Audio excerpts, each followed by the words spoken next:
everyone, this is Chef Zareen, and today we're going to be learning an exciting and very interesting entremet on this beautiful platform which is Start to Bake. Do check out their website. They have amazing lines of chefs coming in, international as well as Indian chefs who are going to be teaching some amazing recipes. If you want the link, just go to the website on Start to Bake and check all the lines of chefs who are going to be coming up. So today we're going to be doing a very interesting recipe, which is, of course, the strawberries are in season. So we'll be doing making something out of the strawberry. A little about myself here. I am Chef Zareen. I've been a pastry chef for the last, I think, 8 years. I graduated from Le Cordon Bleu, London, and after I came back, I found a niche for myself, or you would rather say a passion for myself, which was more into a French patisserie. And I love glazing. This is something which I absolutely can do even in my sleep. That's how much I love it. So I thought, why not? Let's just do something with the glazing on this platform for you guys. And since strawberries are just getting into the season, I thought let's just play around with some flavors and create something very beautiful for you guys. We'll be doing strawberry, almond and lemon entremet. Now to begin with, what is an entremet? Entremet is basically a multi-layered dessert which is more of a mousse with a contrasting layers and inserts in between. These are not your basic cakes, not a basic sponge recipe and a frosting to go it. It is slightly more technical than that, but I can assure you it is much more simpler to make than to look at it and imagine that you can't make this.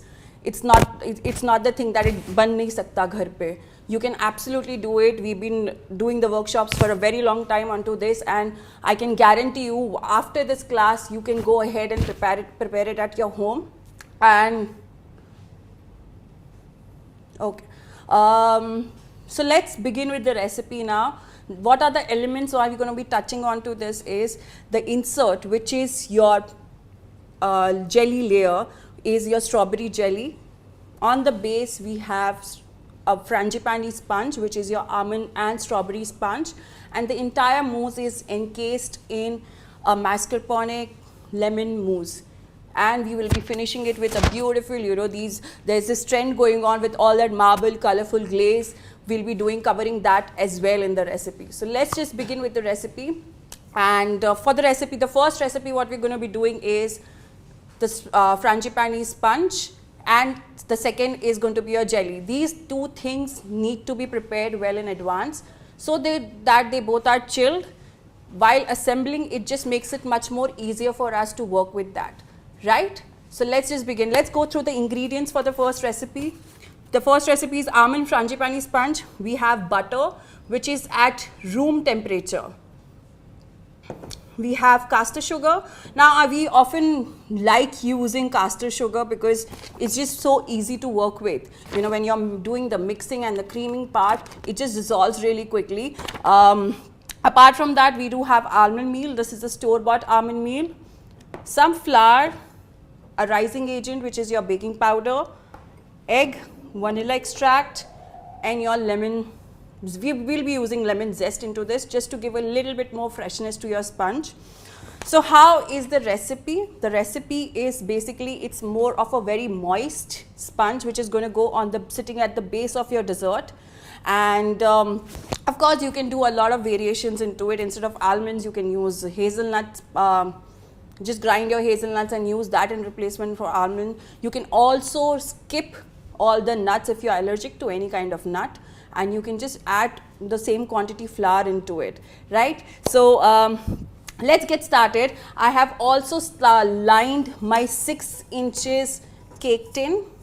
I've just greased it and lined it with parchment paper. So let me just grab a spatula. Make sure all your ingredients are at room temperature, be it your butter or eggs, until and unless it is specified to use chilled. And your caster sugar goes in.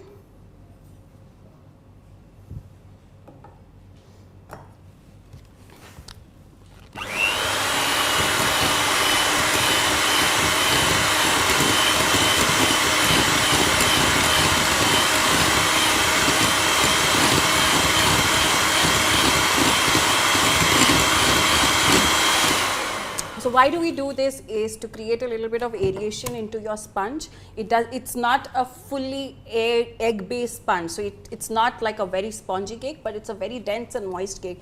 But before that also we need to cream the sugar and butter together to get that nice fluffiness into it. I'm adding my vanilla extract into it. Any good quality vanilla extract would work. Along with that, I'm also going to be adding some lemon zest. Now this is completely optional. If you do not want to make it an lemon cake, you can completely skip this. So I'm just going to be adding the zest part. We do not require the white. We only require the skin. The white will give it a little bit of bitterness. So we'll only be using the zest.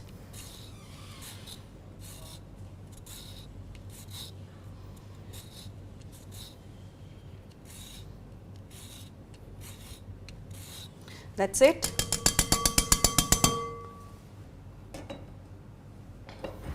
Let's give it a good mix before we start beating it again.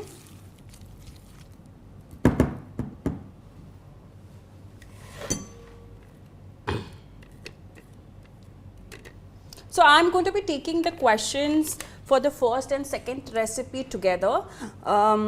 Once I'm done with the sponge, this needs to go for baking, and then we'll start with the jelly recipe, which will go for chilling, and that's when we will take the questions for both the recipes together. In the meantime, you guys can post the questions. You all can even, leave the questions on the chat box, and we will get back to all of them.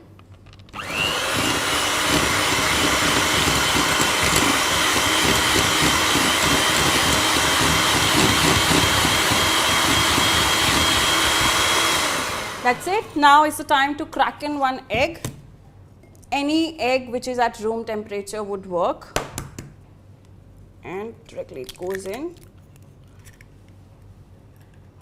There are a couple of questions I can read which are asking for alternatives for eggs in this recipe. Unfortunately, there are no replacement for eggs in this particular recipe because it's not going to give you the same level of moistness or the the density what we are looking at.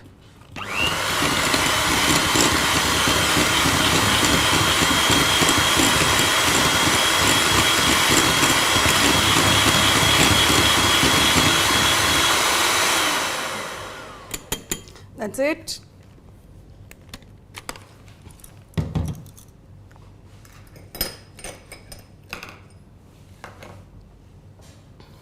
Now comes the time for all the dry ingredients. So whenever you're adding your dry ingredients, you do not beat in your dry ingredients. The reason for that is if you beat in your dry ingredients, your sponge is going to get harder. So you only need to fold your dry ingredients in. So we have some almond meal, we have flour, and we have a rising agent, which is your baking powder. I'm going to sift all of it together.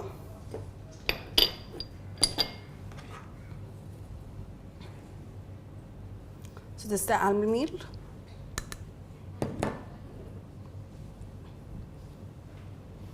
Flour and your baking powder.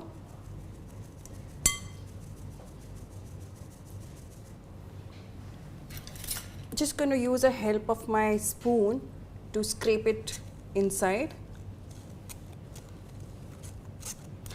And trust me guys, the sponge is so beautiful on its own.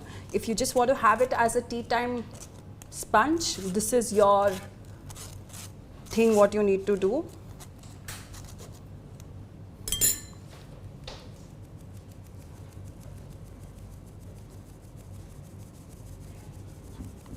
So the reason why I like sifting it directly into the bowl is because it doesn't, it helps me create a more aeration rather than sifting it beforehand and then, adding it to the bowl.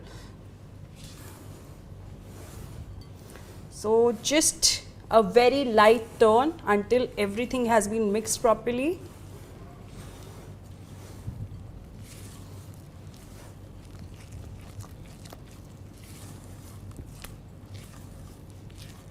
So this is how a sponge is done. It's ready. Now is the time for it to be transferred onto your cake tin.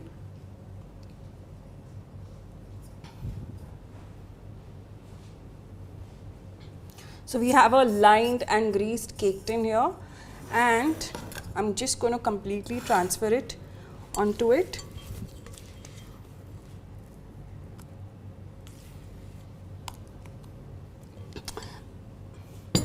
So if you notice in the picture of your entremet, the sponge is only on the base.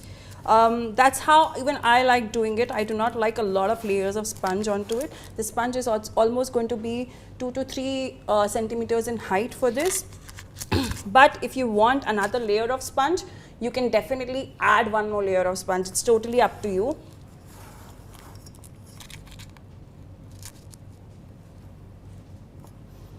Now it's time for strawberries. Since strawberries are in season, we thought why not come up with something which is so easily available to all of us in India right now. Try to use fresh produce, because obviously that's going to give you a really nice flavor. What we have here is just freshly chopped strawberries, and we're going to just push them in the sponge. So when you cut a cross section of your entremet, you can see the strawberries also in the sponge. So I've just have my sponge ready. We're just going to put some more strawberries in this and push it a little bit so that your sponge entirely gets strawberries. So we have kind of sliced them. You can also chop them into small chunks. That will also work absolutely fine. And we have our oven preheating and at 160 degrees for the last 10 minutes, and this is going to go in the oven for 15 to 18 minutes, and we will see how it works.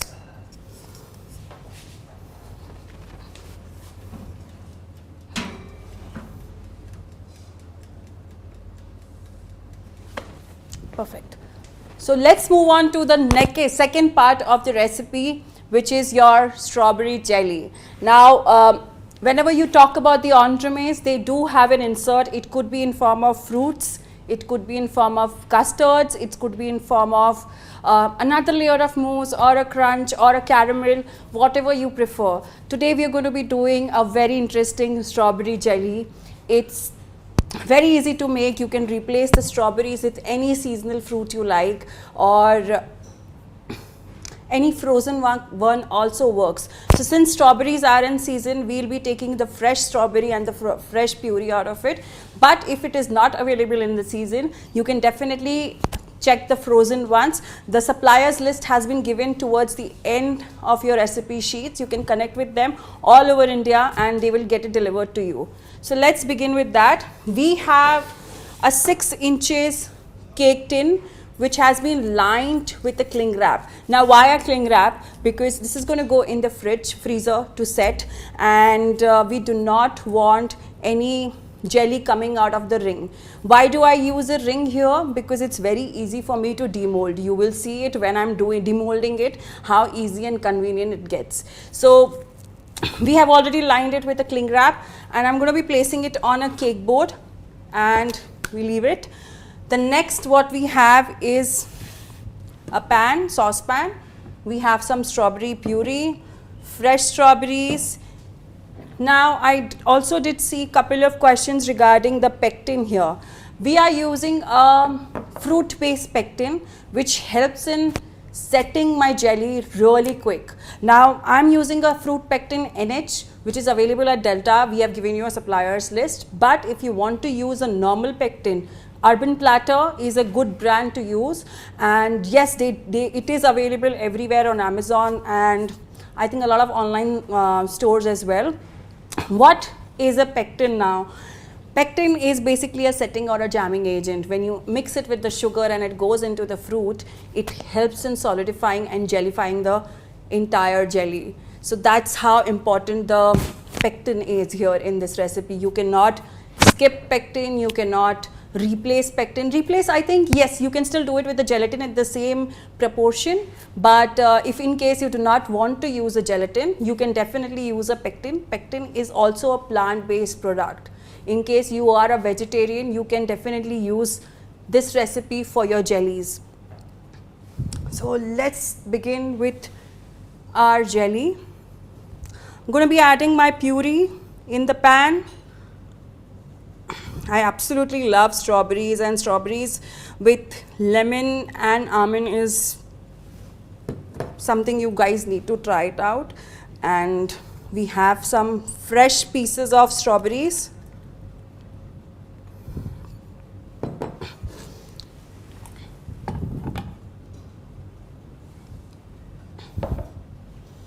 And let's just begin it on the stove. I'm going to be keeping it at a medium flame.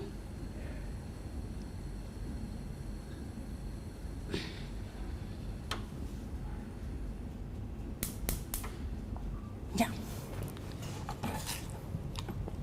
So that the puree doesn't burn out. Why a medium flame is important here is because if you keep it on a higher flame, your puree is going to burn and you will not get the exact flavor you're looking at. So I'm going to be adding my pectin in the caster sugar.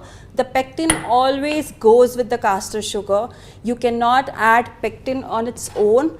The reason being, it is going to form lumps. So just mix it with the caster sugar. And once your puree and strawberries are hot, we will add our pectin and the caster sugar gradually, thoda thoda karke, not all of it at once. So we'll add some of it and mix it.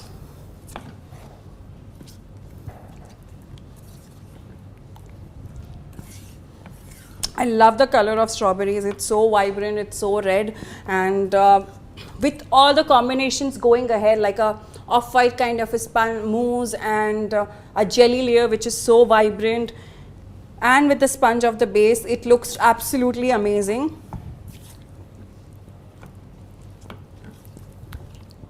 How much to cook the pectin? Just slightly, just 1 or 2 boils, and that's it. The pectin is done. Do not overcook it. Your jelly is going to become very hard.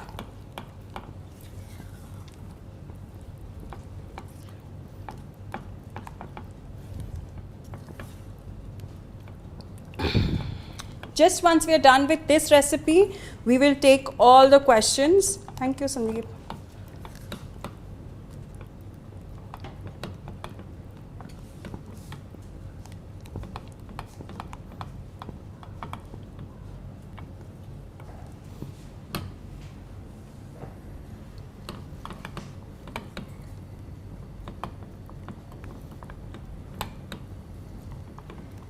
It's almost done. We have, it's almost going to get a boil now. We'll just give it a quick stir continuously because we do not want the base to burn. So let's just have a look. Let's just wait for a couple of seconds and see if it is getting a bubble. Yes, we can see a bubble, slight bubble, which is going to come in. And that's it for us. We'll switch off the flame and the jelly goes into the ring. It doesn't matter if it is hot, it's still going to, the food grade cling wrap is anyway going to take all the heat. We'll tap it slightly so that it levels up, and this will go in the freezer because we want it to set a little bit quicker, and we're going to be coming back for the other variations of it. So let's just keep it into the freezer. Sandeep? Freezer. Thank you. So let's take all the questions now. So far, whatever questions we've had, let's just take. My oven has just given us a beep. Let me just have a look at the oven as well if the sponge is done.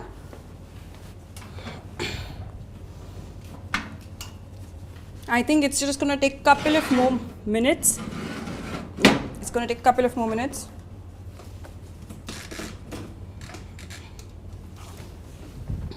Yes, let's take all the questions now. Okay, what can I use in place of almond meal? If you do not want to use almond meal, you can definitely replace it with the hazelnut meal. You can replace it with pistachio meal. Just roast your nuts slightly and then grind them into fine powder and use it. If you are allergic to any kind of nut, you can also replace it completely by flour. That will also absolutely work with this recipe. The next question we have is, what rack of the oven should I place my sponge at? So if you're working at your home kitchen and your oven is for home baking, You can always put it with the upper rod as well as the bottom rod on, and place your sponge in the center, in the middle rack.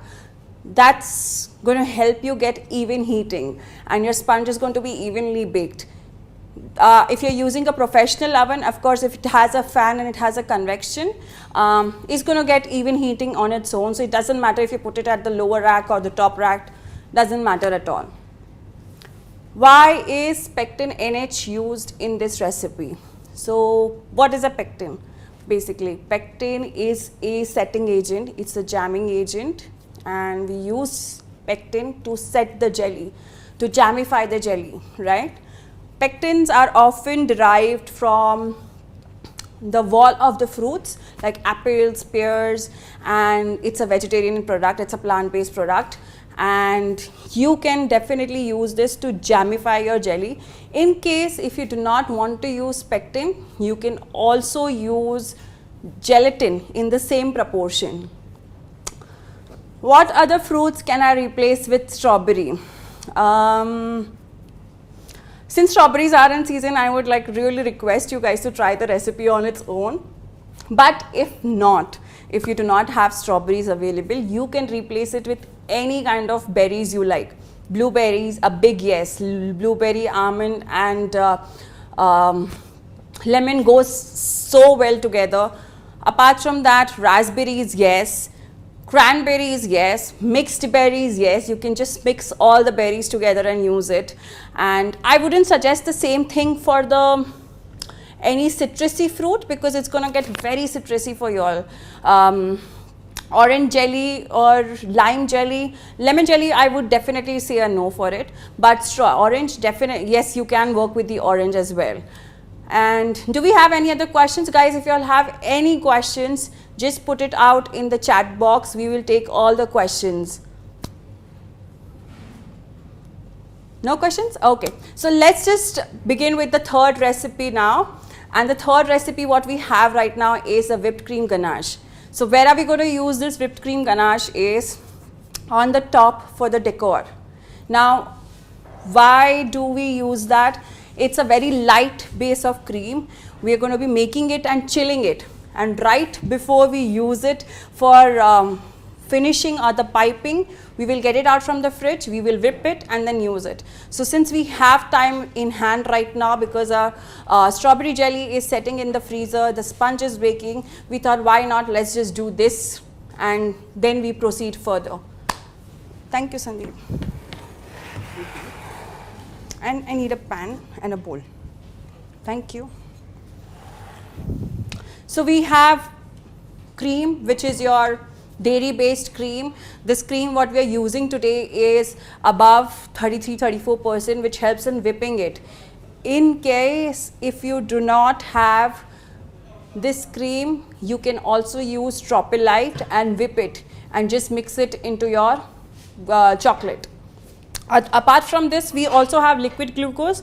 Liquid glucose is a byproduct of sugar, and what it does is it helps in keeping your moistures intact. So we can use that, and we have white chocolate, right? White chocolate is also very essential here.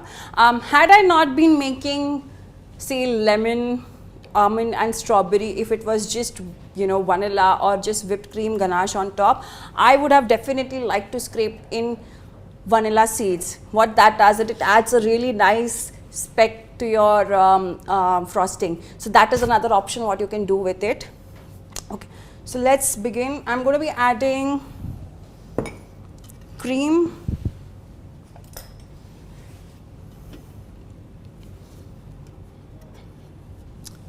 into the bowl. This is dairy cream. You can use any dairy cream as well.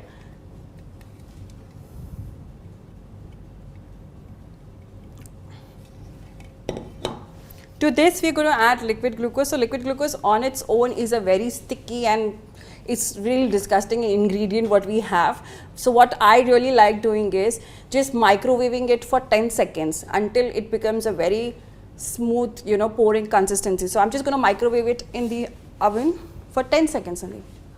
Thank you. And we will add our chocolate into the cream. And also the cream needs to be a little bit warm.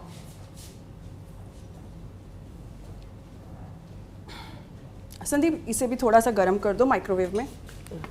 Thank you.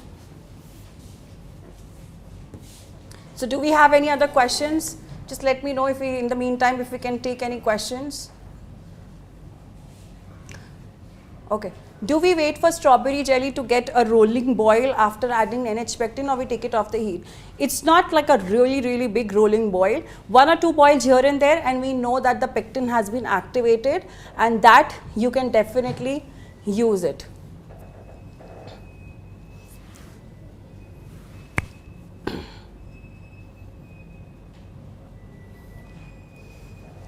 So we are just waiting for the heat, the cream to heat a little bit, and the cream was actually just right out of the fridge, and if I use the cold cream with the chocolate, it's going to immediately seize. So you need to make sure that your cream is a little bit more warmer, and you know, that's when you add your chocolate into it.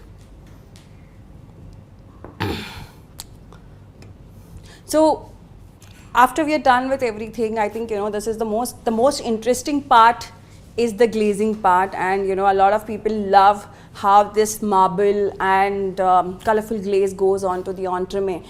There is a trick to work with that, which I'm going to be sharing with you all right after, you know, right after we are done assembling, and then we are beginning with the glazing part. So let me know if you guys are excited about learning about more about the glazing. Put it in the chat box so that, you know, it gets exciting for me also, that you are really, you know, waiting to learn that glazing game.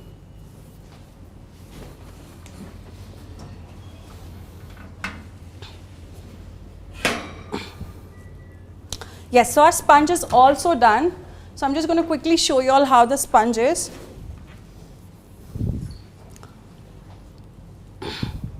Right? So how do you check if your sponge is done? You can also insert your knife and check if the sponge is done. If not, you can check this way as well. There's nothing soggy going inside, so that means that your sponge is done. What are we going to do with this is just leave it out for 10 minutes and then demold it and put it in the fridge until it's completely chilled for using. Sandeep? Thank you. Haan, fridge mein. So we have a cream which is hot.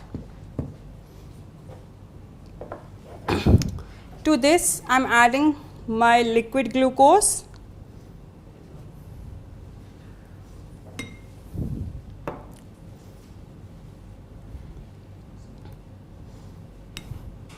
The cream is still not really warm. What I'm going to do is, usually I really like using a saucepan, but since they have like a flat pan here, we're going to be using this. Heat it.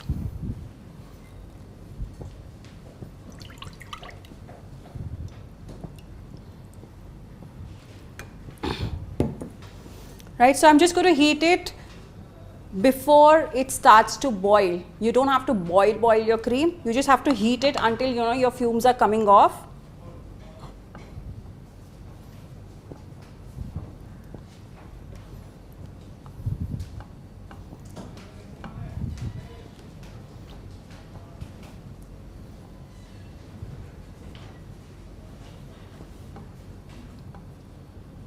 Yeah, so we can see the fumes that are coming off now. That's it for us. We're going to transfer the chocolate carrots into the bowl and add my entire cream onto it.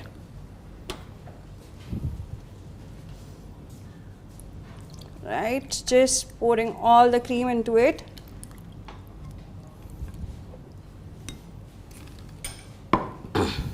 Now, before mixing everything up, I'm just going to leave it in there for a couple of seconds. What this is going to do is melt my chocolate completely. If I start mixing it right away, the chocolate is not going to be melting, right? So the chocolate is still at room temperature. So when you add the warm cream to your chocolate, the heat from your cream is going to start melting your chocolate in, and then we start by mixing it.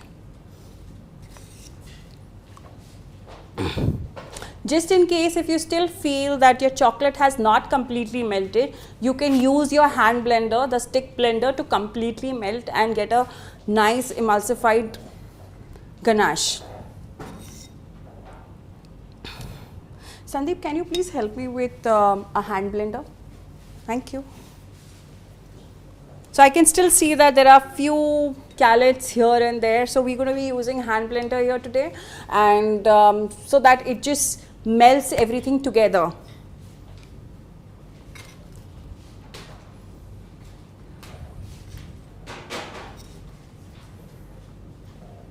Right? Just cleaning the sides so that there's no chocolate or liquid glucose that's stuck on the sides.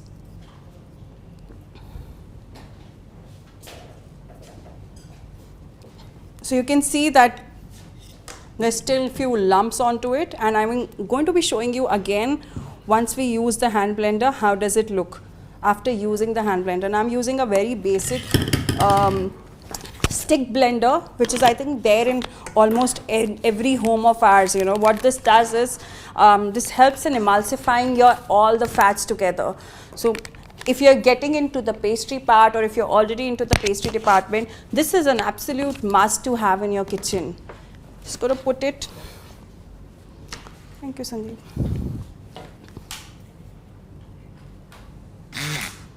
Yeah. Just very carefully, I'm going to be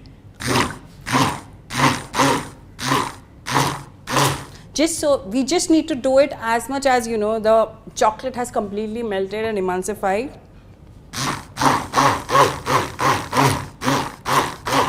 That's it for me, and it has been done. Let me show you all how it looks after the emulsification is done.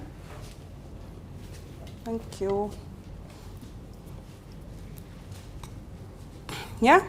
So if you all can notice, there are no lumps onto it now. We've got a very smooth ganache, and we will be putting this, we'll cling wrap this onto the top, or just put something on top and put it in the fridge for a couple of hours until we are ready to use. Now the cream, the dairy cream what we are using in this is not going to whip up until and unless the cream is chilled. So you need to make sure that your cream is absolutely chilled in this before whipping it. So we'll keep it into the fridge for a couple of hours, and then we will be using it. This is a cling wrap.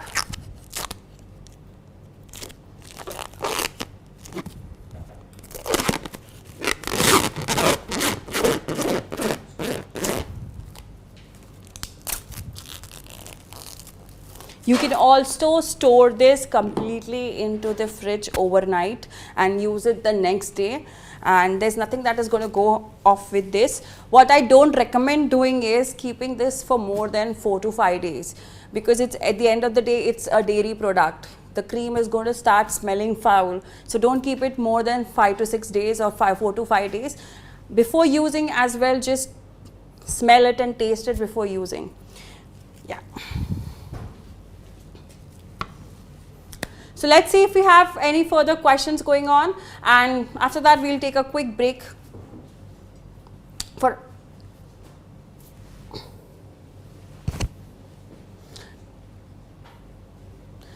can we use Amul cream in case if you want to whip, use it, make a whip ganache. The Amul cream doesn't whip. The reason for that is the fat percentage in the Amul cream is 25% or 29 the one which is above 29-30% will only whip up. So ideally we when you're using a whipping cream dairy base, we would like a fat percentage which is 33% and plus. That is more recommended. Amul cream, the blue color one, will not work in this particular recipe. We'll take a break for 2 minutes, and till then we have a sponge and jelly which has been setting, and we'll go on for the further recipe then.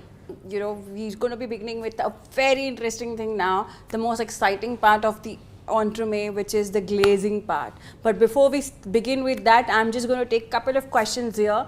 So Shagun is asking, in case we need to use non-dairy cream, then what do we do? So in my opinion, if you ask me the suggestion, just use the non-dairy cream, just whip it on its own and then pipe it. That's absolutely fine. Do not make ganache out of it, because that's not going to work. Nana is asking, can we use Rich's Gold whipped cream? Yes, you can, but just whip it on its own. Do not mix it with the chocolate. It's going to immediately seize. You cannot heat the soy-based cream. So Rich's Tropicalite non-dairy cream, they are majorly from the soy. So you cannot heat them and make ganache out of it. Can I skip the liquid glucose in the recipe? You can absolutely skip liquid glucose, but since we're going to be using it to pipe it onto the entremet to retain the moisture level, use it. If you do not have it, that's okay, do not use it, do not worry about it. But my opinion, my suggestion would be, it's an important ingredient of whipped ganache, use it. Can the ganache be made with the dark chocolate? Absolutely, absolutely. You can use it for milk chocolate, dark chocolate, white chocolate, ruby chocolate, whatever chocolate you prefer, and you can use it. Yes, so do we have any other questions, or shall we begin with the next step? Perfect. So we'll just begin with the next step now. It's a very exciting thing what we're going to be doing. It's my absolute favorite, which is your glazing. Like I said in the beginning of the workshop, I can glaze the cake even in my sleep. That's how much I love it, and that's how much I do it every day. So just key points here to remember about the glazing.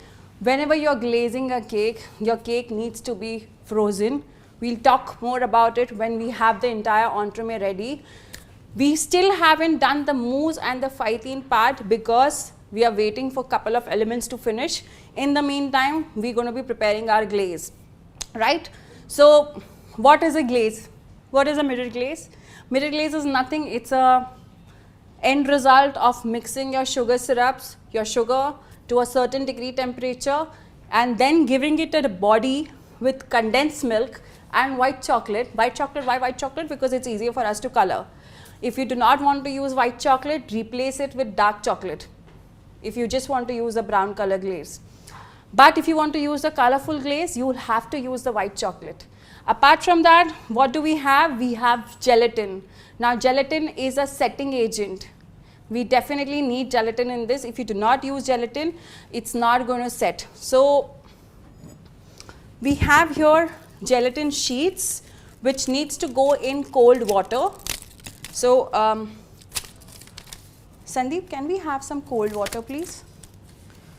So we're going to be using cold water to add my gelatin sheets. So you can see the gelatin sheets are more like a plastic sheet. Once the sheets go into the water, they'll end up turning into a very soft, slimy, end product which we are going to be using. So I'm going to add cold water to this. In the meantime, we have another proportion of water. So the water goes in.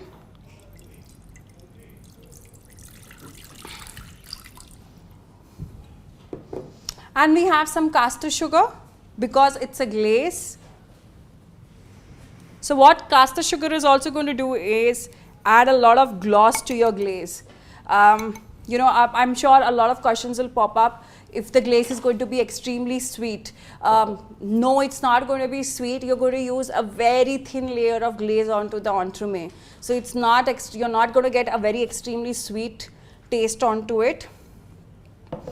And we have some liquid glucose. So since liquid glucose comes in this form, I'm going to be microwaving it for 10 seconds or 15 seconds until it gets a little more fluid, right? So let's just microwave it.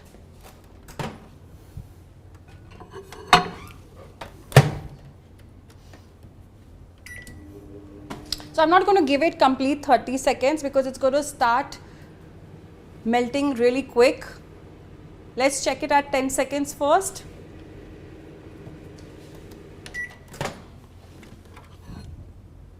I'm just going to require a couple of more seconds.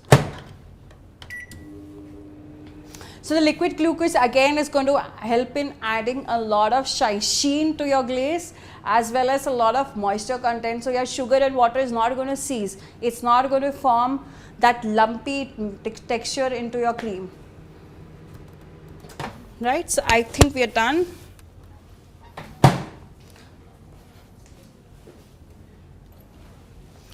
So if you notice, now it's become a little bit more fluid, and it's easier for me to pour in all the gelatin, the liquid glucose. Now this goes onto the stove.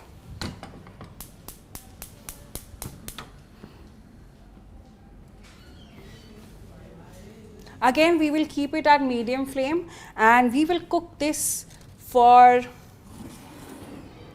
it's going to take roughly around 5 minutes, so that the sugar and the liquid glucose and the water reaches 104 degrees. Now 104 degrees is really important here. I'm going to be explaining that, but just before that we need to soak in our gelatin. So I'm adding cold water to my gelatin sheets.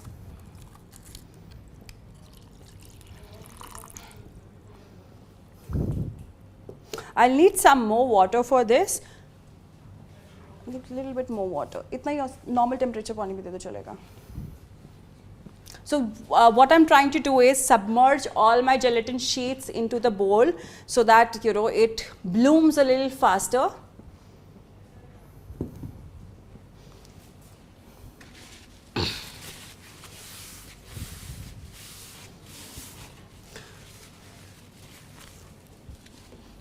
Sandeep, you can take all the empty bowls from here.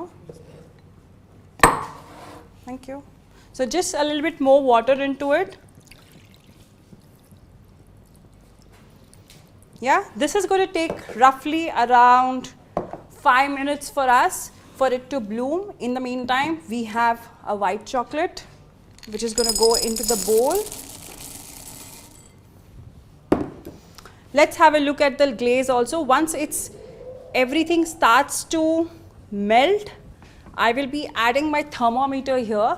We need the thermometer to be, the sugar temperature to be at 103 or 104 degrees. That's the max you can go for this. The further you go from here, your glaze is going to be absolutely thick, and lesser than that will not hold your glaze properly. So make sure you are using a digital thermometer here. It's a very important tool in glaze making. And let's just check what temperature it is at.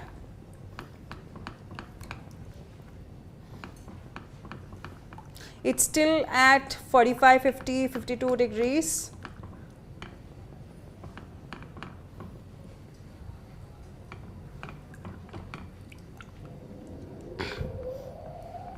If you do not have a thermometer, how can you check it? Now 103, 104 is such a temperature that really you cannot work into it without using a thermometer. Had it been a softball stage, which is your 116 degrees, I could have still advised you all, add a little sugar syrup to your cold water and check it between your fingers. So that's how you can come to know about the texture. But with this, it's definitely not easy to find the accurate temperature. So please use a digital thermometer, which is going to give you an accurate reading. So this is going to take a little while. In the meantime, let's check our gelatin. Yes, our gelatin is done. So this is how our gelatin also looks. Remember, I just said that it's going to become a little soft and slimy. That's what you want. Squeeze out all the water from it. You do not want any additional water going in, right? And we will wait for the sugar syrup to rise and then we will use it. In the meantime, I'm just going to keep it aside. So what questions do we have now? Kauster is asking which gelatin leaves are used. So the one which we are using right here is a gold grade, which is I think very easily available in the market. You can use, I think RF also has this. We have given you a surprise wrist. You can purchase it from RF. Yes, we've already reached 103 degrees and it's time for us to pour our entire sugar syrup into the chocolate.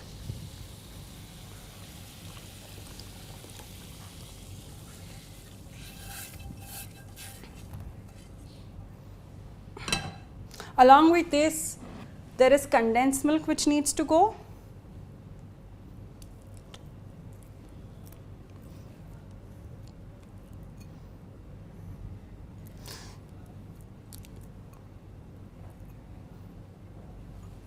and my gelatin leaves, which has already been bloomed, we can use that. Either I could add directly to this, or I can microwave it so that it's completely melted before adding into your glaze. So just going to microwave it for a few seconds. This is just going to require 10 seconds or 15 seconds max. Also, the sugar syrup which I've added to my chocolate, we need to let it sit for 2 minutes so that all the chocolate in it melts completely.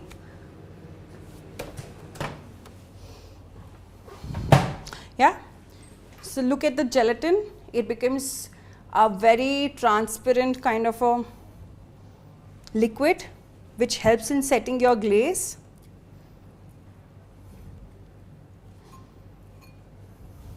Right, now we're going to be using a hand blender to emulsify everything. Can we replace, so that we have another question which is, can we replace the gelatin leaf with the gelatin powder? Absolutely yes. If you do not have the access to gelatin leaves, please use gelatin powder in the same proportion. It's going to work absolutely fine. I'm just going to ask Sandeep to clear off my place. Only this is required. You can take all of this. Thank you. ये भी हो गया. Now again, my best friend, which is your hand blender. I'm going to be using this to emulsify the entire glaze. Now there is a trick to work with this. We do not use a hand blender which creates a lot of air bubbles into it. We do not want a lot of air bubbles coming onto it. So to remove all the air bubbles, we are going to be using a hand blender a little tilted. We do not want it completely submerged into it straight. Just keep it slightly tilted.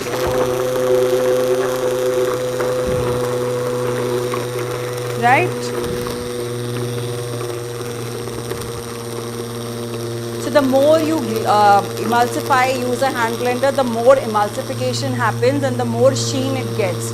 So make sure all your ingredients are completely mixed throughout the glaze. We've got just just chocolate callets onto it, and we've got condensed milk, we've got gelatin in it. Make everything mix properly with the sugar syrup.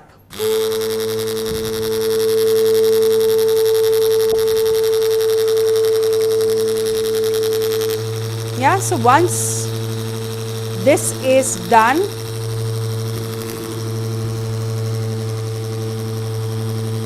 what do we do next is, we're going to use a sieve and Sandeep ये भी ले लो please.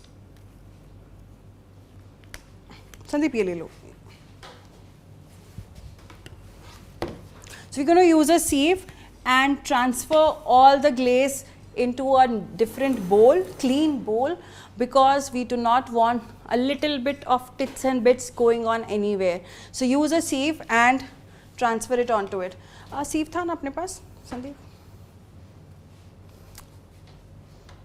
Thank you.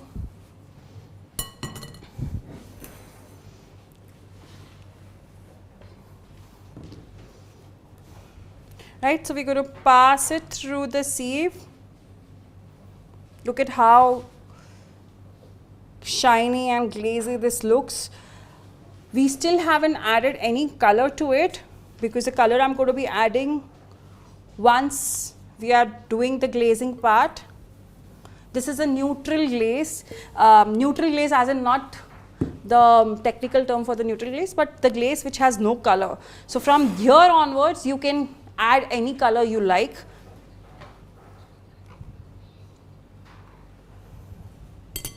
Right? This needs to go in the refrigeration. For how long? I would suggest good 5 to 6 hours for this, until the entire glaze is completely set and the gelatin has done its job. We melt it again, add the color to it and do the glazing part. Right? So we'll keep this into the fridge. Thank you, Sandeep. Let's take the questions. Do we have any other questions coming in? No questions? So did you guys understand everything about the glazing part? The process of how to prepare the glaze, that's more important, and the next important step is how to glaze it. But before that, you need to keep key points here and there, which is one is the temperature of your glaze. So what did we do? I'm just going to give a quick recap of how we made the glaze. In a pan, we had sugar syrup, which is your liquid glucose, we had sugar, we had water, which you need to boil up to 103 degrees here. The temperature is really important, because if you do not follow the correct temperatures here, you might not end up a stable glaze. So keep in mind to keep the temperatures check. In the other bowl, we had white chocolate and your condensed milk. In the other bowl, we had the gelatin, which was blooming. Once the sugar syrup has reached 103, I poured the entire glaze into the chocolate and the condensed milk. Process the gelatin. When I say processing the gelatin, that means I melted the gelatin completely, poured it into the bowl, and used my hand blender to emulsify the entire thing. So once the emulsification is done, that goes into the fridge for roughly 5 to 6 hours, and then we will use it. Okay, let's see what all questions do we have. Can gelatin powder be used in replacement of gelatin leaves? Yes, absolutely. You can use the same amount of gelatin powder in replacement of gelatin leaves. That will work absolutely fine. Can the glaze be reused in any other recipes? So when we are doing the glazing part, I'm going to show you all what the excess glaze is there. What can you do with that excess glaze? What is the shelf life of the glaze? I wouldn't say any more than 7 to 8 days. The more you keep it in the fridge, the lesser the sheen gets. So you need to make sure that you're not using it beyond 9 to 10 days. After that, I think there's no shelf life for this. After that, the sheen is absolutely gone. It's not bad to eat, but the sheen is not there. The main idea after the mirror glaze is the shine and your reflection to be seen on that. So once you lose out on that, there's no point of using the mirror glaze. Let's see, any further questions? Okay, great. So let's begin with the next recipe here.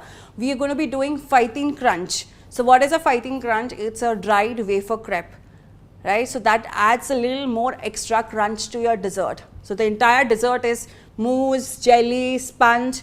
There needs to be a little drama going on there. So when you bite into your dessert, you need that crunch factor, that brings in a lot of textures to your dessert as well.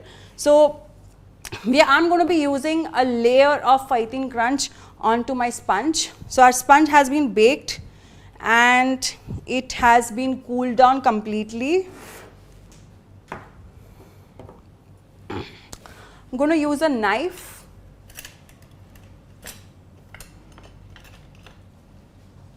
Okay. Sandeep, एक छोटा knife मिलेगा please? And I need a board to demold the sponge.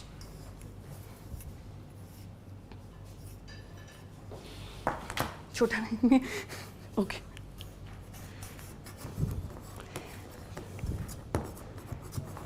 So I'm just loosening up the sides, going my knife. You could use a smaller knife than this, the small paring knife, and yeah. And एक board दे देना please मुझे.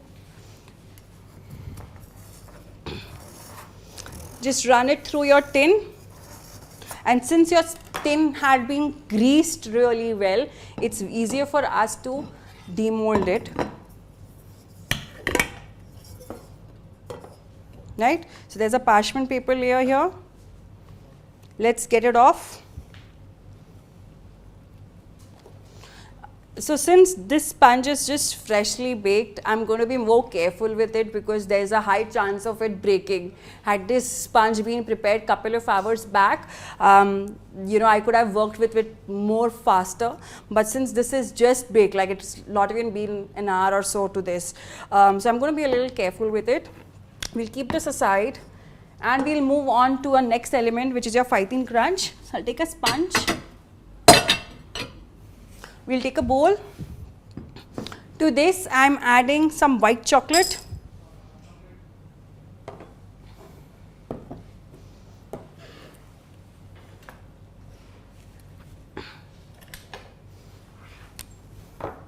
And there is another ingredient here, which is your praline paste. If you do not want to use it, do not use it, but it just adds a lot of flavor and depth to your entire entremet.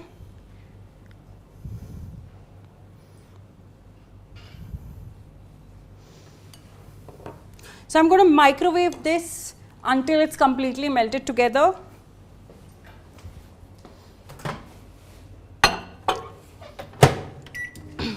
So while melting your white chocolate into your microwave, make sure you do not leave it in the microwave for 30-40 seconds. White chocolate is very sensitive to heat. You need to give it burst. And if it's such a small quantity, I'm just going to give it 15-second burst to it. Mix it and then again give it a 15-second burst.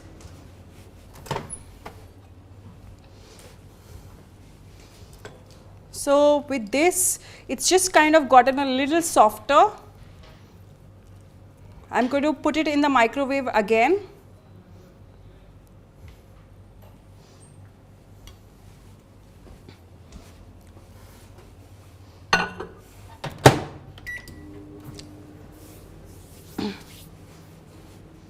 And this is our Fighting Crunch, which is basically a dried crepe, and it's more caramelized flavor, which adds a lot of crunch to your entire dessert.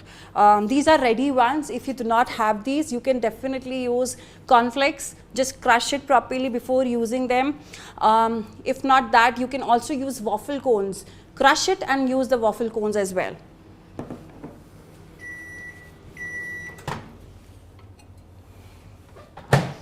Let's just check. Yeah, it's completely melted.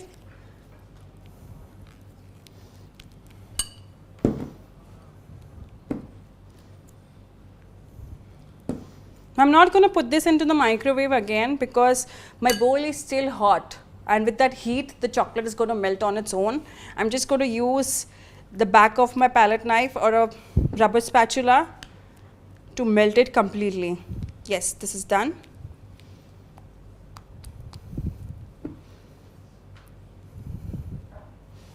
Into this, I'm going to be adding my Fighting wafer.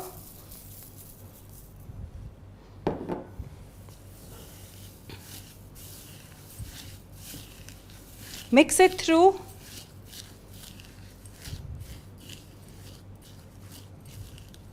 Yeah. Once this is done, I'm going to be arranging it onto my sponge. With the help of a palette knife, offset palette knife, just keep pressing it. You do not want a very thick layer, you do not want a very thin layer.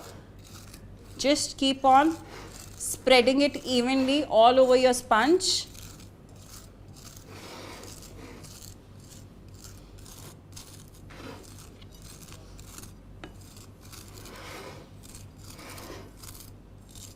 Now, a lot of times I've also seen people adding this crunch layer right before the jelly layer. So I do not recommend that. The reason again is, when you're slicing your entremet, if there's a crunch in the center, that breaks your entire entremet. So if it is at the base, it makes it much more easier for you to slice your entremet.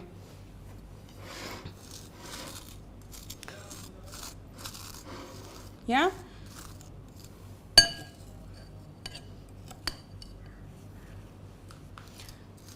Just going towards a little bit edges also.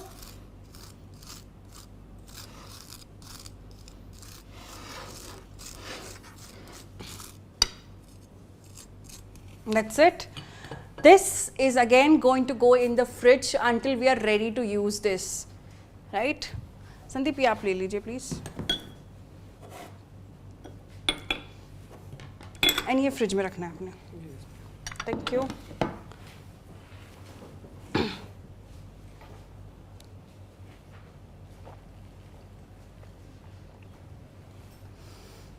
Let's see at the questions what we have. Shagun, do we need to cling wrap the glaze? Yes, you need to cling wrap the glaze. I'm really sorry if I missed that part, but you need to cling wrap your glaze so that there's no skin formation on your glaze. Before putting it into the fridge, you need to cling wrap it. Which white chocolate did you use? Today we are using Caribou Callets. You can use any pure couverture chocolate brand available to you. How much gelatin powder do I put it in the glaze? Nana, it's exactly the same quantity of gelatin leaves. You will measure out the powder into that. For an example, if in the recipe it is given 22 grams of gelatin leaves, you will remove 22 grams of gelatin powder and use it. So let's see what all have we done so far. Let's go through all the elements. The almond frangipani sponge is done. The strawberry jelly is also done. It's sitting in the fridge. The phytine crunch is done. The mascarpone lemon mousse is the one which is pending. We're done with the whipped cream ganache. We've done with the mirror glazing. Yeah, I think that's the last element which is left, which is your mascarpone mousse. Before we begin with that, we're just going to take 2 minutes break to do the setup for the mousse, and we will begin again in 2 minutes. And we're going to be beginning with the last element of the entire entremet, which is your mousse. But before that, we're going to be taking a couple of questions which we have on.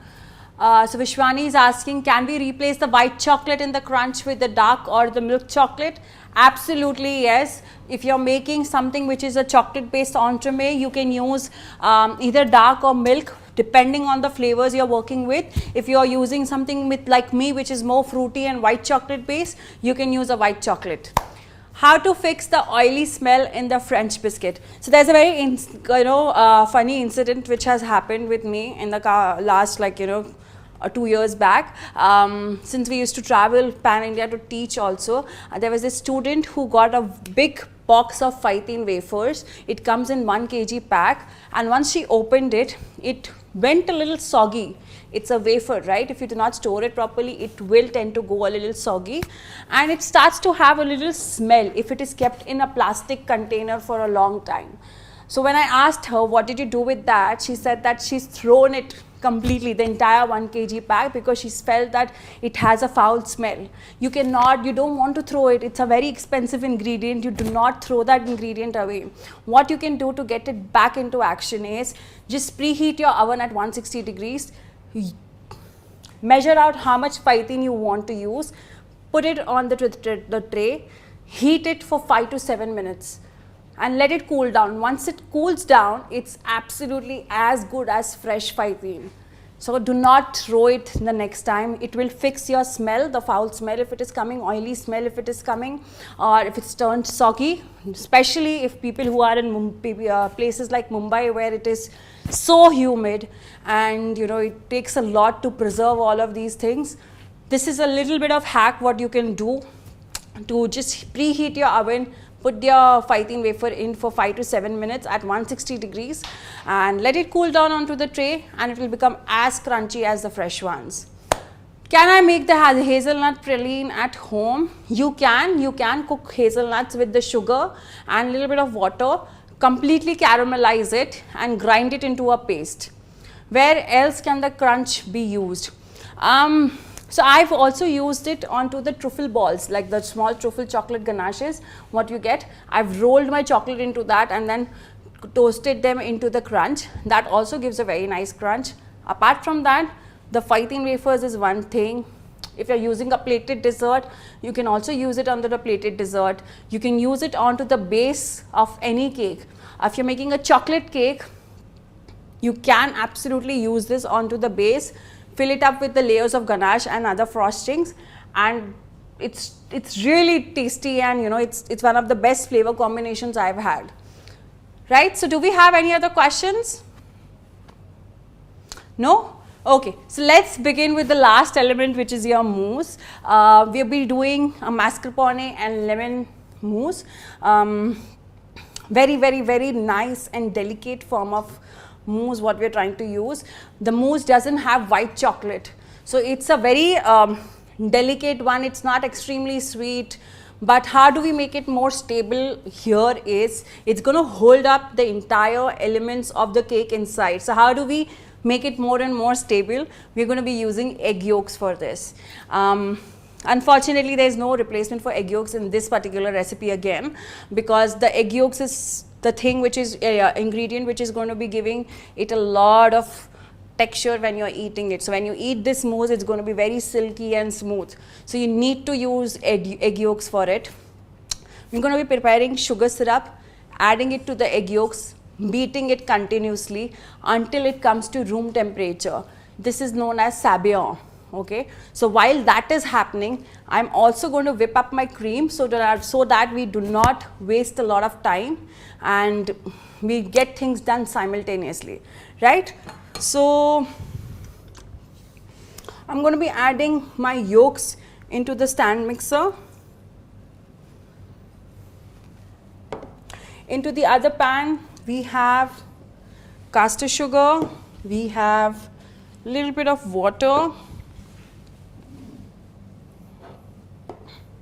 and in another bowl, as usual, I'm going to put the gelatin in the water for it to set.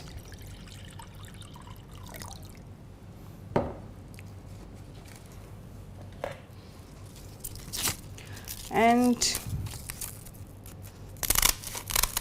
my gelatin leaves, I'm just cutting them into thin strips so that it blooms a little bit more faster. Let's set this aside, and into the pan I'm going to be adding water and caster sugar.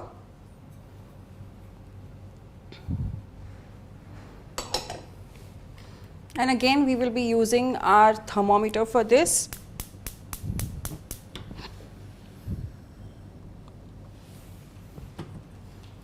So let's put in a thermometer here. Also, I'm going to be starting my stand mixer. So this recipe is actually a little smaller, or probably for this kind of a stand mixer. If you have a smaller one than this or a narrower one than this recipe is going to work absolutely fine. In case if you want to use a hand beater, you can use a hand beater as well, but it's just that it's going to take way longer for it to cool down completely. Let's check our sugar syrup.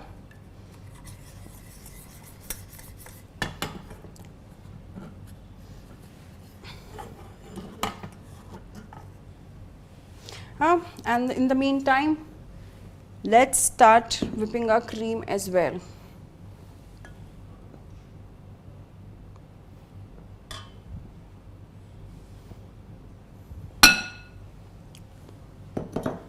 So once I start all the equipments together, you will not be able to hear me out clearly. So maybe I'm just going to, you're going to see me with doing some actions only.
So the whipping cream has to be beaten up till soft peaks only. You do not want to beat it up to stiff peaks. Once my whipping cream is done, I'll put it into the fridge until we are ready to use. Sandeep, please, is it all the fridge mein?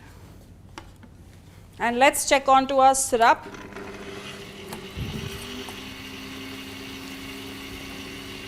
It's at 110 degrees.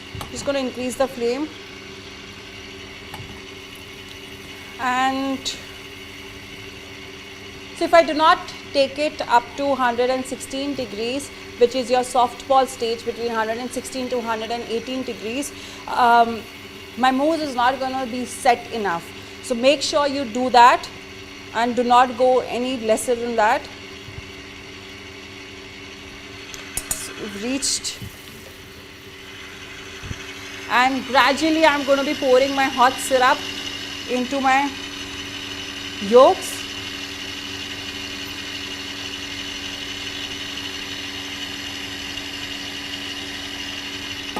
So the idea behind adding hot sugar syrup onto the yolks is also because we are cooking the egg yolks. We are not cooking the egg yolks onto the stove, right? So we need the egg yolks to be cooked completely, and the sugar syrup, the hot sugar syrup, is going to help in cooking your egg yolks before we fold it into the whipping cream and mascarpone cheese. So we'll leave it aside. Sandeep, आप ये यहाँ से clear कर लीजिए.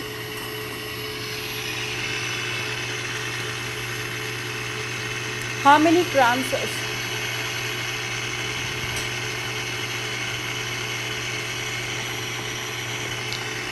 Let's take a question now. How many grams is 7 leaves of gelatin? Now 7 leaves of gelatin will depend on probably if your gelatin sheet is 2.5 grams. That is ideally what we are using here. If it is 2.5 grams, one gelatin sheet, so you can multiply 2.5 into 7 and use that. So while this is happening, I'm just going to push it a little behind.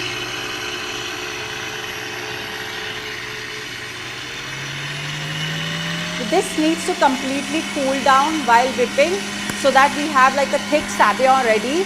We need to do multiple things simultaneously so that we are on track.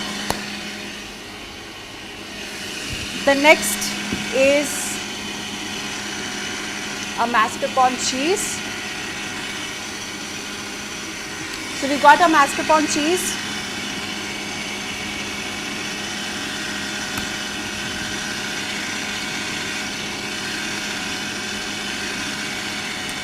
Again, the mascarpone cheese needs to be at room temperature. Do not use cold mascarpone cheese. Sandeep, can we get this washed, please? इसे wash कर देना. So we are flavoring it with lemon. So we have lemon juice and lemon zest. Again, I'm going to be using micro zest zester and getting that off.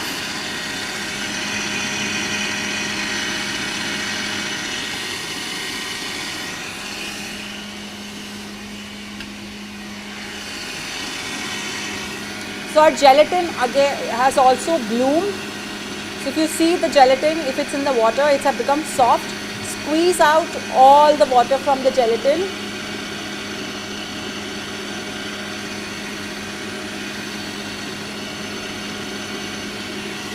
And let's just keep it ready for the mousse.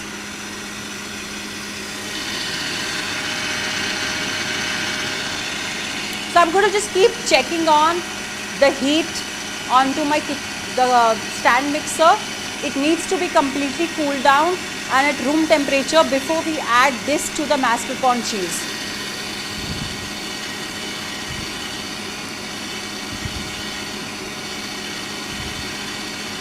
So I'm just going to soften up the mascarpone cheese a little bit.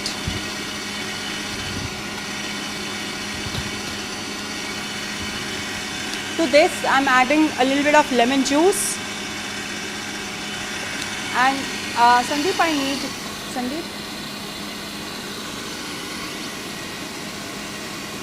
need the zester as well.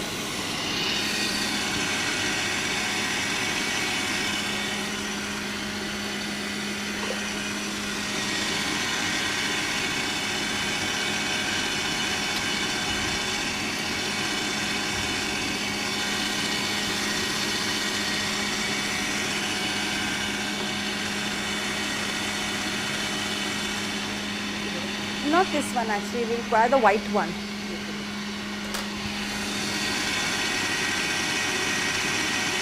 Okay. Sandeep, आप यही दे दीजिए कोई बात. Thank you. We're going to use some lemon zest.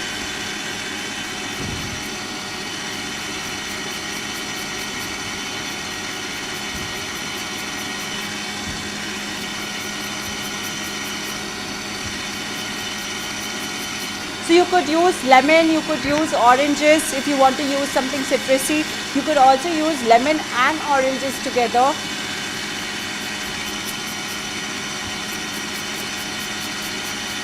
Let's have a look at the sabayon as well. It's getting there, it's getting thicker and paler.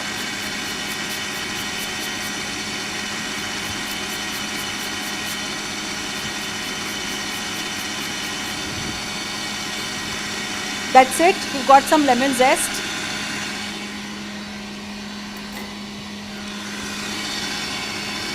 Also the gelatin now, I'm going to be using another trick which is called tempering your mousse. What do I mean by that is, if I melt my gelatin and add it towards it all together, there is a possibility everything is not going to get mixed properly. So I'm going to take some amount of my mascarpone mousse, put it into the microwave, melt this completely and then mix it into the mascarpone mousse so that it mixes out very well.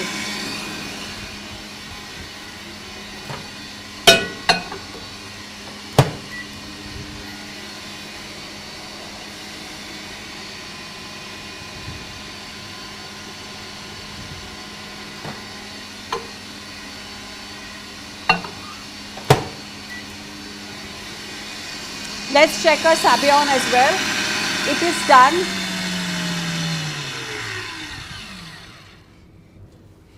So we'll just ask Sandeep to remove the bowl for the stand mixer.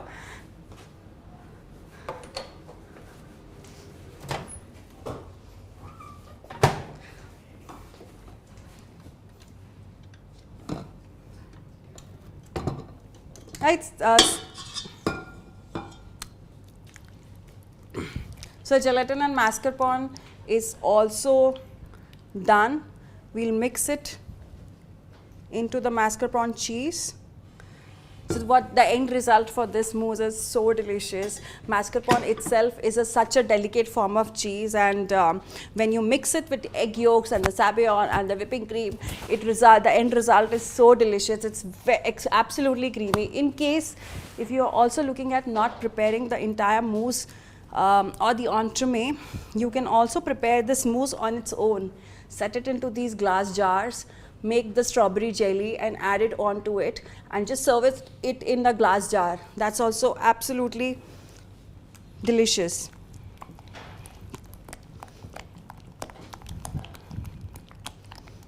Yeah, so we have a mascarpone mousse and we have our sabayon ready. We are in the last mode. Now from here onward we need to be really quick because the gelatin has already gone into it. It will set my mousse immediately. So we have the whipping cream also. Sandeep, whipping cream bhi de do aap. So I'm adding my sabayon to the mixture.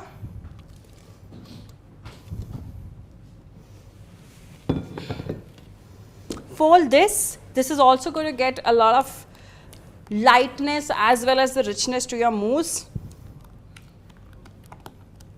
And lastly, I'm going to fold in my whipping cream to it.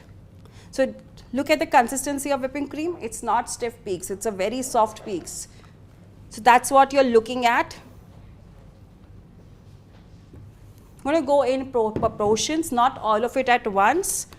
So we'll take smaller amount and fold it through. So how am I folding is from inward to outward. This is more like cut and fold technique. So you go from inward to outward, inward to outward, inward to outward. Then we take the last proportion of your cream.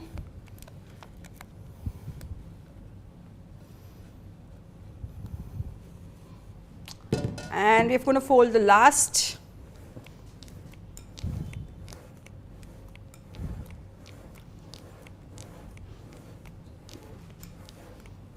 Yes, we are done. So from here onwards, we are going to start assembling the entremet. This is the last element of your entremet. Once this is done, you need to be very quick in assembling because the mousse is going to start setting, right? So we're going to take quickly 2 minutes break, do a setup for the assembling part, and we'll come back. We're just going to begin with the questions first, and then we'll move on to the assembly part. So the question Shagun is asking is, will the juice of 3 lemons in the mousse not be too much? You can of course reduce and increase the lemon juice or the zest as per your choice. If you think that 3 lemon juice is going to be too much for you, reduce it. Can I use cream cheese instead of mascarpone? Yes, of course you can use cream cheese instead of mascarpone. If you think that the mascarpone is not available in your city, try using a cream cheese which will work absolutely the same way. Yet the texture is going to be slightly different. Cream cheese is slightly more saltier and denser. The mascarpone is more softer version, right? So let's move on to the assembly part now. We have our sponge which is ready. We have a mousse ready. The jelly is in the freezer. We also have a mold which is known as silicone eclipse mold. This is Silicomart brand, and it's very much used in a lot of entremets because it's much more easier to remove, and I really like the shape of it. Like, I think it's a very classy shape, and using this is very easy. You just need to demold it, and I'm going to show you all how to demold it as well. But how do you assemble an entremet into your mold? Something like this. Sorry. How do you assemble it? So you always assemble it upside down. You do not assemble it like niche sponge hai, mousse hai, sponge hai, and then the mousse. This entire mold is going to be flipped like that, right? So we are going to be adding a layer of mousse first, then the jelly, then the mousse, and then the sponge onto it, right? So let's begin. Sandeep, आप अंदर से please jelly भी निकाल देंगे मेरे लिए. So the first layer of mousse,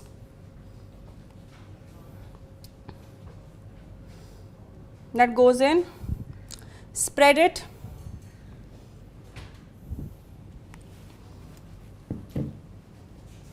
freezer में jelly रखा है आपका, मैंने अभी रखा है.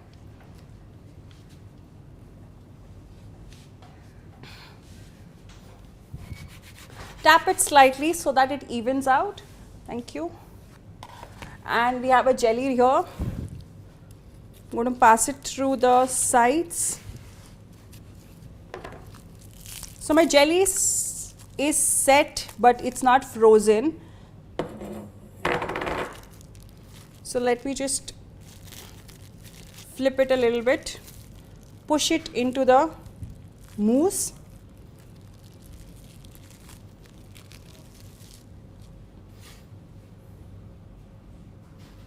Right? Then add more mousse into it,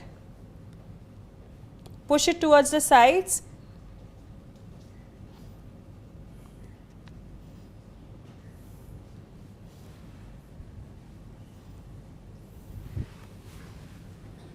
and lastly your sponge. Flip it up. So your phytene is going on to the mousse first and push it in.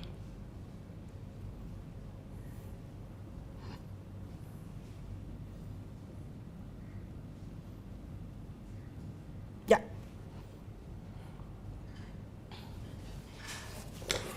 This again, we will cling wrap it onto the sponge and put it into the freezer. Now this has to go in the freezer. You cannot put it in the fridge. Before glazing any kind of entremet, you need the entremet to be completely frozen. You will know why I'm emphasizing so much about freezing your entremet is because it makes it much more easier for us to work with it. If imagine it's a soft cake, it's a mousse based cake, you cannot use a mousse based cake on its own. If you touch a finger onto your mousse, it's going to start becoming soft, and you'll probably have an indentation on it.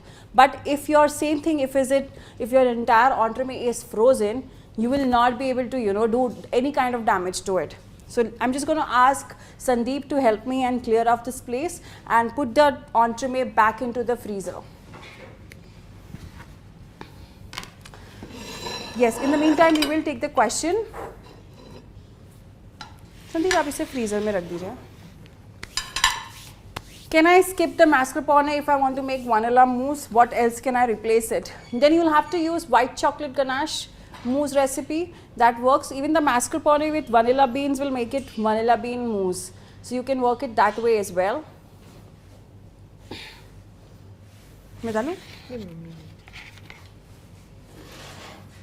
Any further questions do we have? Okay. So any other workshops, if you all are looking for, you'll need to check this website on Start to Bake. They have multiple other workshops coming up with a lot of different chefs internationally as well as Indian chefs who are going to be teaching some amazing recipes on desserts. The website's name is starttobake.in. They have multiple lineups this month as well. Chefs like Pooja Dhingra, Ajay Chopra. So you can definitely keep a watch on this entire website and enroll it on the website. Yeah, so are we ready to glaze now? And we're going to be finishing the last part, which is your glazing part. You just need a little prep work to be done before glazing. You need to check on that the entremet is completely frozen. Secondly, we need a tray or something on the base which enables us to clean the tray quickly. Secondly, third, you have to make sure that your glaze which you have prepared and kept into the fridge needs to be melted again. You'll need to add the color to it, and that's how we're going to move about it. So we're going to take a quick 2-minute break and do the setup for the glazing part, and it's going to be a really exciting session on the glazing. We'll be doing a marble mirror glaze here today. And now we're going to be starting to glaze our entire entremet.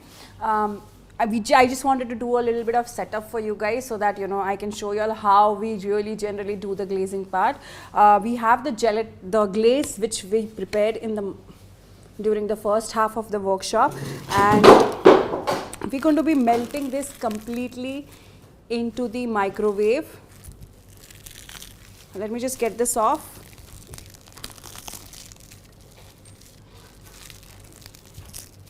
Yeah, so you all can see that it has completely jelly and kind of set. We'll put this into the microwave for a minute.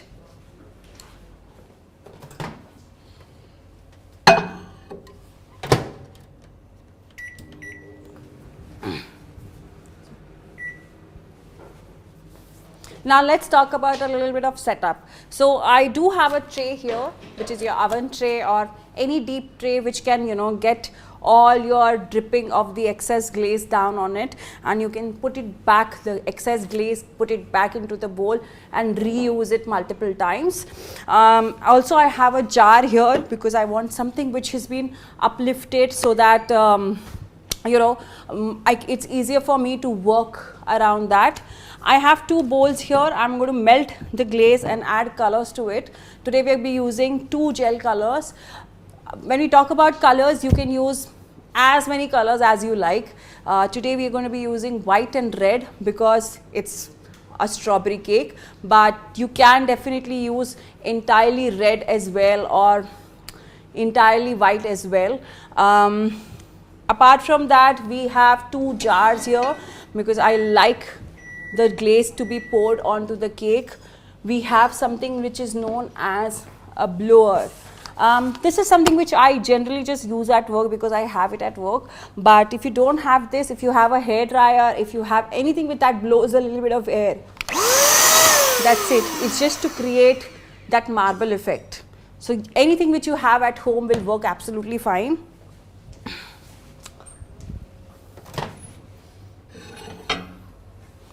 It needs another 2 minutes. So I'm just going to put it again back into the microwave.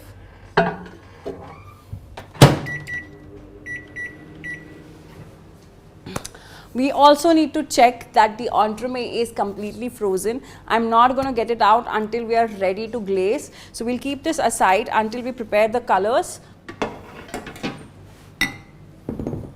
So Sandeep, please color there now. Thank you. So we have red and white color. This is a super red color and bright white, right? So you can use both of them. It's a gel based color. You can use the oil based powder colors as well, the candy colors as well, the what I do not recommend using here is the water-based color. The water-based color is never going to give you that dark color into your glaze. Firstly that, and secondly it's going to give you a very bitter taste if you use it in the excess. So make sure you're using either candy colors, powder colors or gel colors. Let's check our glaze as well.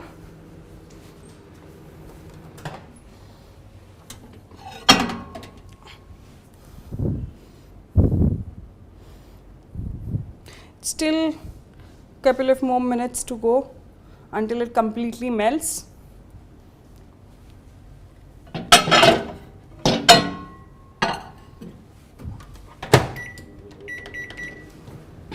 Let's see if we have any questions regarding the glazing part. Let's see if we have any questions regarding the glazing part.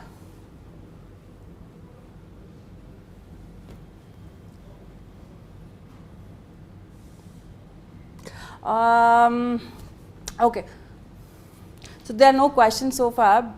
Once we are done with the glazing, we also have whipped cream ganache, which we will be piping with the Senhondre nozzle, and we will do the cutting and show you the cross section, how beautiful this looks. The glazing also, you need to remember about one more thing about the glazing is that the glazing needs to be done somewhere around 32 to 33 degrees. If your glaze is really hot, if around 45, 46 degrees, it's more likely that your glaze is going to slide off your entremet. Let's check again.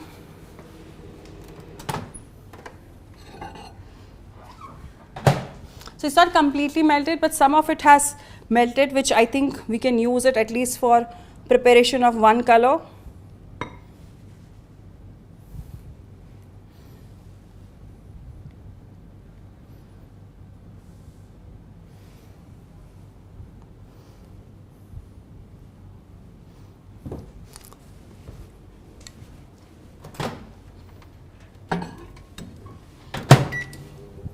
So while that is melting again, I'm going to be preparing my color, just adding white color to my glaze.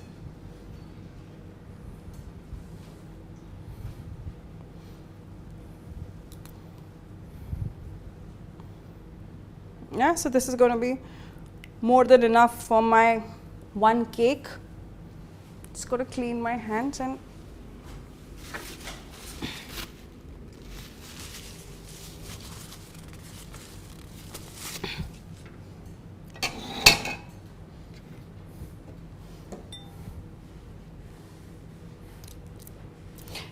let's just check.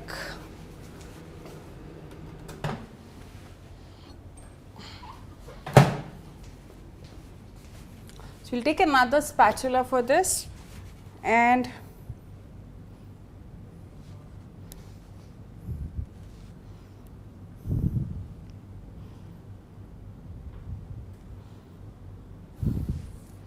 so we can see that there's a big lump of glaze still on it.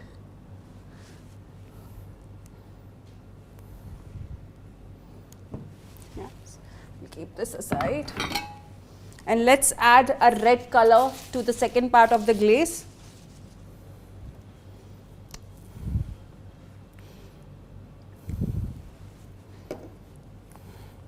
Now how much color to add? Sorry. How much color to add really depends on the quality of color you're using. Just give me a second, guys. Sandeep थोड़ा पानी दे देंगे please.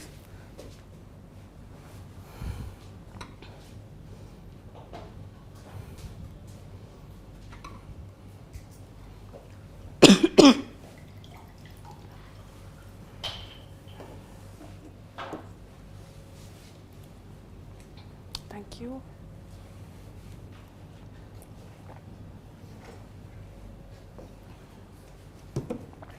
Sorry guys, so how much color do we add onto the glaze really depends on how strong your color is.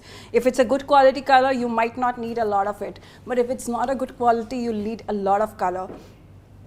I'm going to add a little bit more of super red to it. Also, to give a little more body to it, I'm going to be adding a little bit of sorry, a little bit of white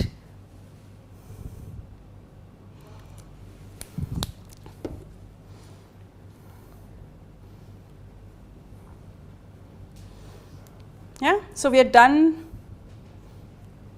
with this, and we also have white color. We'll keep both of them aside. Let's check our entremet mold, if the entremet we prepared earlier has been set or no.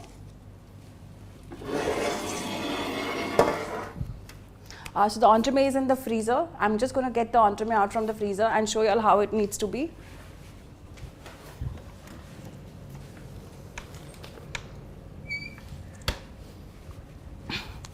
So entremet needs to be rock hard. How do you demold your entremet is, loosen up the sides,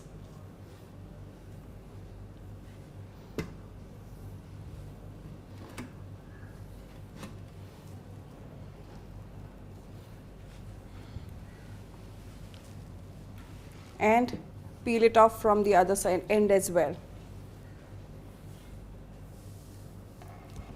ये फेंक निकाल देंगे.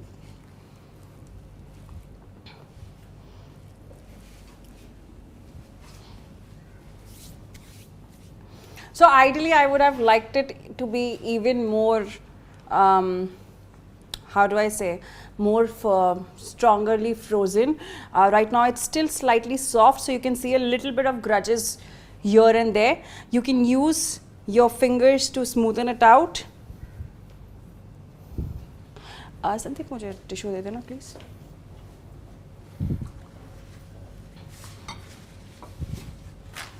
Thank you. Yeah, so we are ready for glazing now. We have both our colors which are prepared. We have our jars ready. We have a cake board ready. We have knife and an offset spatula ready. We just need a clean wet cloth to keep cleaning my spatula. Sandeep, एक wet cloth मिलेगा मुझे please? Right, so I'm going to be pouring the glaze into the mold.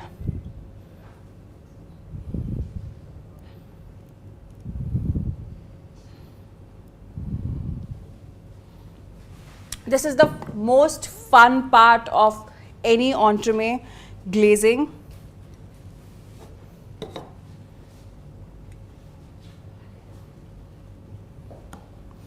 So before you're glazing, keep everything ready.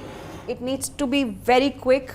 So we have a clean cloth ready. We have an offset palette knife, colors the cake, right? So let's just start with the glazing part now.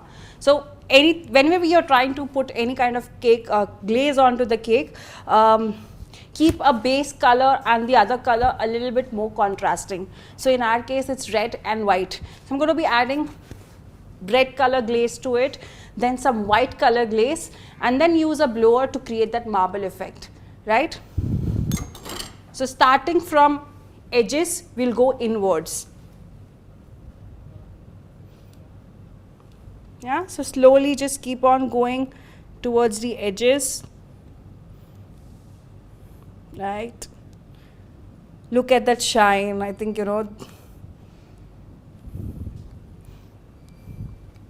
with this, we're going to be adding some white color. Not a lot of it, just a little bit of it. Use your blower.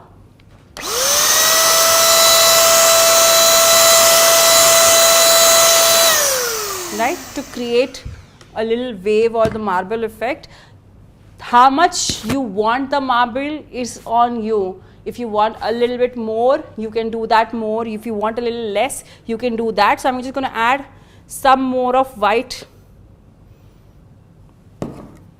and some more of red to show you all how a different one will also look.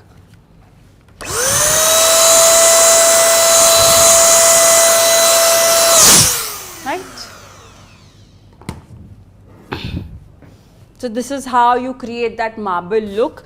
As much as the glazing is important, I think the neatness of your entire process is also important. So you need to let it drip first. Keep tapping it, let it drip out completely. In the meanwhile, I'm just going to clear off my space. Sandeep, आप ये please हटा देंगे. We are done with the glaze. This, आप हटा दीजिए बस ये.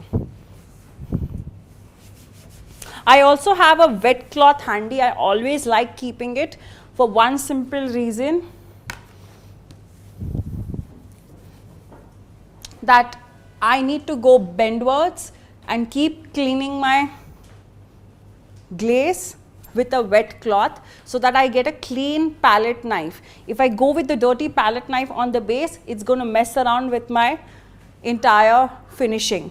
So I'm just going to go inside, get it cleaned, inside, get it cleaned, inside, get it cleaned.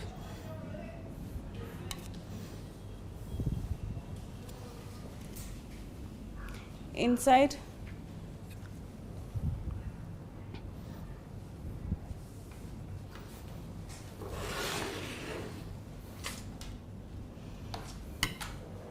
if you're confident enough, since your cake is frozen, you can also lift it up and work with it, only because your cake is frozen. If it would have been a little bit more softer, like a mousse consistency, you cannot lift it up. I'm going to use the same glaze onto my board so that it sticks to my cake. You can just to stick my cake. Right, I'm going to lift my cake up. Now this is only possible because your cake is frozen, and go towards the base and keep cleaning it. You can still see the glaze dripping off. You need to keep wiping that off again and again. What will happen is, the minute it starts to defrost, the glaze will start moving out. So for that reason, you need to keep cleaning your mold. Yeah, I think I'm happy with this. Now moving this aside, how do you transfer it onto your board? You have your cake board which has the glaze on top. Place your cake with one knife. I have still not lifted my palette knife. Using the knife, I am holding it right now. Move out your palette knife.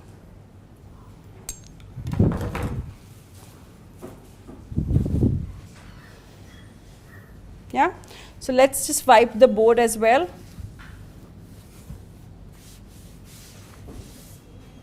So this is how the glazed cake will look.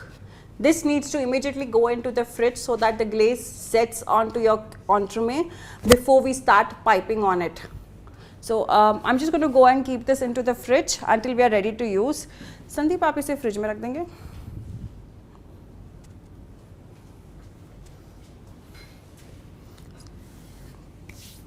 Right, and the leftover glaze what we have. So this, if suppose this was our container wherein we have collected all the glaze, you can always roll this back.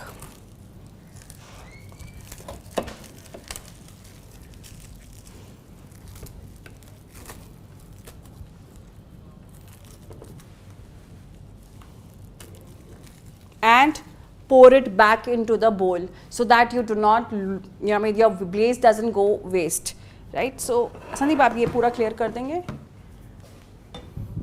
Do we have questions? There is a slight shine in the middle of the entremet. Is that okay to have slight shine in the middle of the entremet?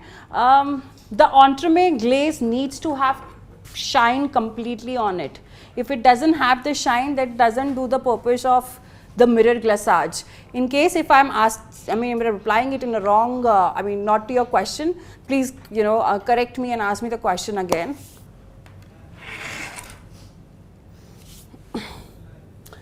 Which line in the middle of the entremet? Any further questions, guys? Okay, Sandeep, okay, we're just going to take 2 minutes break before we start finishing our final element and the strawberries. That's the last thing onto the workshop today. and we are going to be finishing off the last element, which is your whipped cream ganache. Remember the one which we prepared earlier, the ganache with the white chocolate and the dairy cream. The dairy cream has been sitting in the fridge for almost 2 hours now, so we are good to go and whip it. Sandeep, आप मुझे whipping cream दे देंगे वो वाला? Fridge में रखा है वहाँ पे. Also, our entremet is here. So before we begin doing that, we need to whip our whipped cream ganache. So we have a hand beater and a whipped cream ganache. Make sure it's absolutely chilled. I'm just going to move this a little bit on the side so that my cream doesn't splash on my entremet.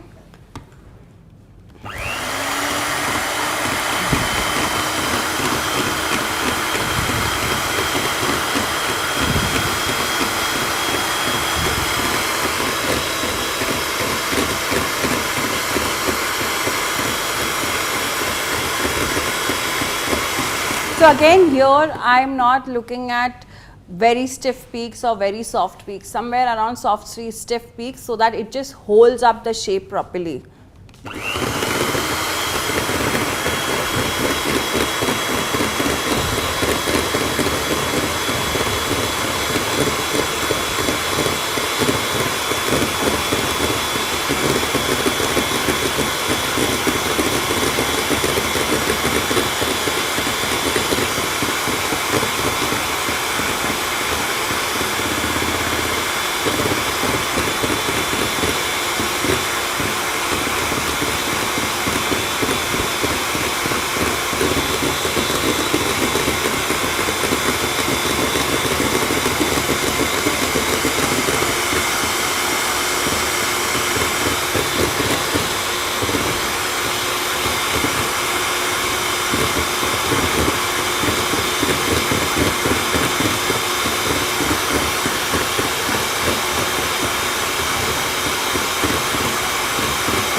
So everything is just splashing out. Let me transfer it into a bigger bowl.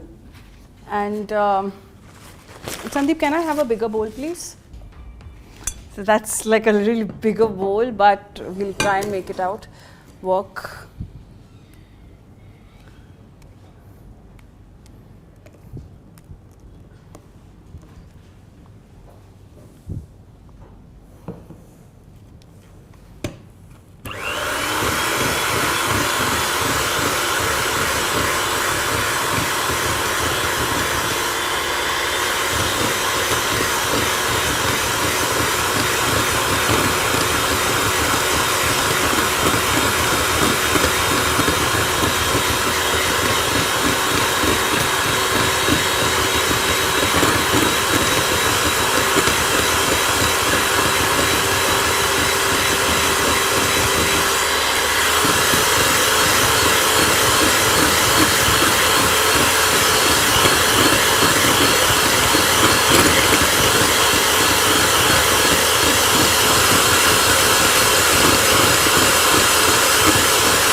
starting to get a little thicker now.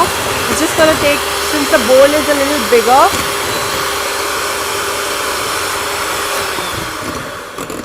Okay, so we're just going to take 2 minutes break. We're going to whip this up and come back live to assemble that, pipe the entire glaze frosting on top. So we finally had our whipped cream whipped, and we've already transferred into a piping bag with the nozzle, and we're ready to pipe onto the cake. So this is a Saint Andre nozzle, and what I'm going to do here is something like this, right? So that we get a design on that. We'll move the bowl aside.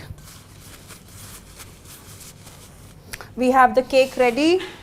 So I'm just going to see which side do I want, how the flow of the piping I would want it to be.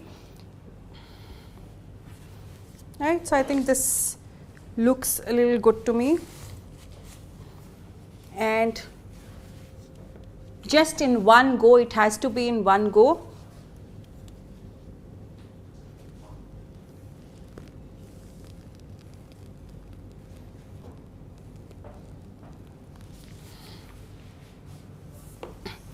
Right, so this is how it really looks, and I'm going to finish it off with some fresh strawberries.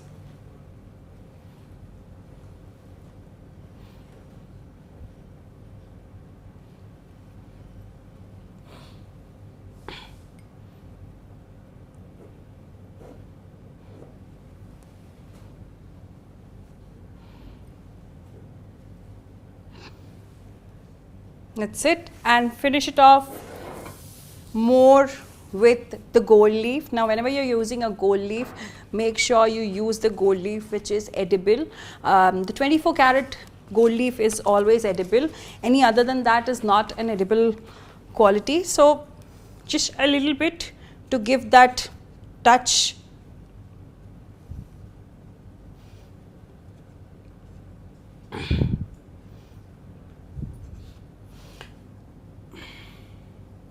Yeah, and I have my name tag to go on to this. I'm going to be adding my name tag as well. So this is how your entremet looks, and it's ready. So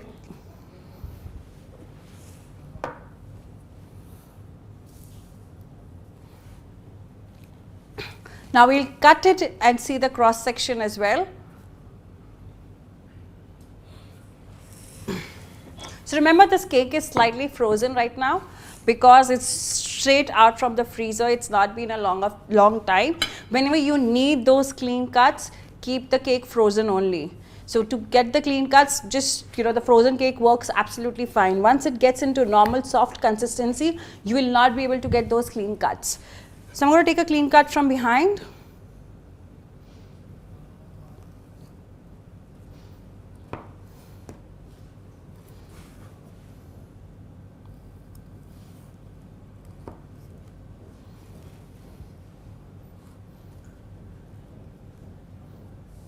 Yeah, so this is how it looks.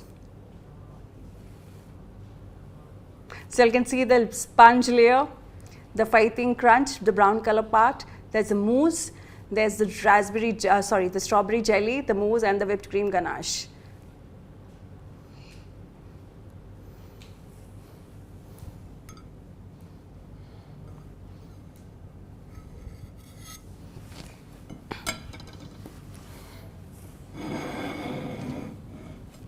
So we're going to take last bit of questions before we wind up the workshop, and by then I think this should defrost a little bit, and I can taste it and tell you how exactly does it taste. There are no questions? Okay. It's perfect. There are no questions, but I hope you guys enjoyed the session, and it's such an easy thing. It just requires a little bit of planning and execution for the execution, and once you get a hang of this, you will never leave glazing and the mousse cakes and the entremets part. There are multiple ways to make this. You can do a lot of variation onto it. Make it with your family, have it with your friends, and enjoy the entire strawberry season with a strawberry almond and lemon entremet. Thank you so much, everyone.